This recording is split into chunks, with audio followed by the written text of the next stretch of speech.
Et là, vous êtes bien. Vous avez paramétré Final Cut Pro 10 comme vous le souhaitez. Hey, tu veux avoir plein d'astuces pour Final Cut Pro 10 ou DaVinci Resolve? Abonne-toi à mon compte TikTok. Vous avez votre projet, vous avez votre timeline. Maintenant, il faut importer les rushs. Vous avez la possibilité d'appuyer sur Commande I.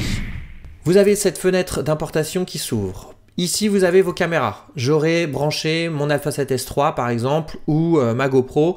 J'aurai ici marqué Alpha 7S III.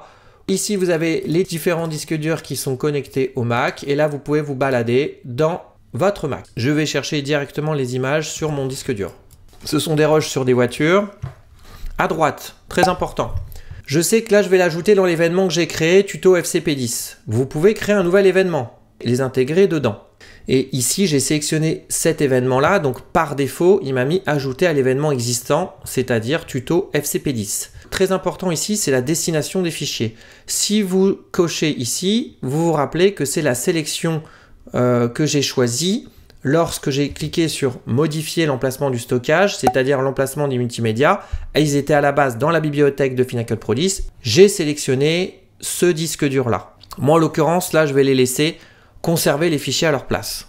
Vous pouvez automatiquement créer des mots-clés. Les mots-clés ajoutent des informations descriptives à un plan ou une plage de plan. Vous pouvez utiliser des mots-clés pour organiser, trier et classer vos données. Vous avez analysé la vidéo. L'importation est beaucoup plus longue, ce qui vous permet ensuite de faire une balance des couleurs automatique ou de faire des recherches de personnes.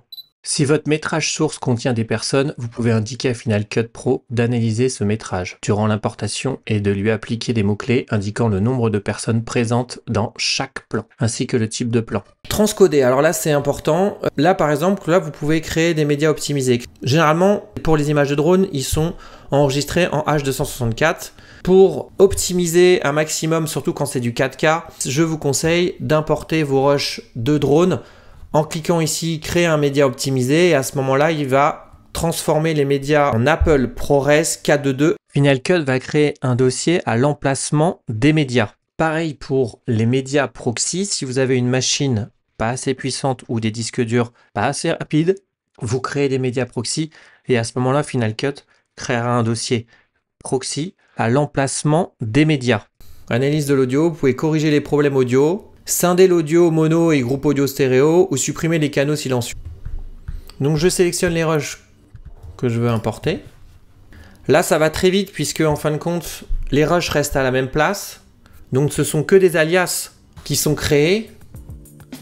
N'hésitez pas à me suivre sur ma chaîne YouTube créateur de films tuto montage et étalonnage. Pour avoir d'autres tutos, pour me soutenir, me donner de la motivation. C'est très important pour que je puisse continuer l'aventure. Ici vous avez le tutoriel complet sur Final Cut Pro 10, le guide ultime pour bien débuter. Pour avoir plus de 50 effets sonores libres de droit pour TikTok, YouTube et Instagram, tu vas dans la description de la vidéo. Et ici, tu as marqué pack d'effets sonores gratuits spécial YouTube, TikTok et Instagram. Vous avez aussi des tutoriels sur DaVinci Resolve, sur l'IA, en particulier sur les sous-titres automatiques avec Submagic. Et moi, je vous dis à tout de suite pour le prochain tutoriel. Comment réaliser des sous-titres automatiquement grâce à l'IA.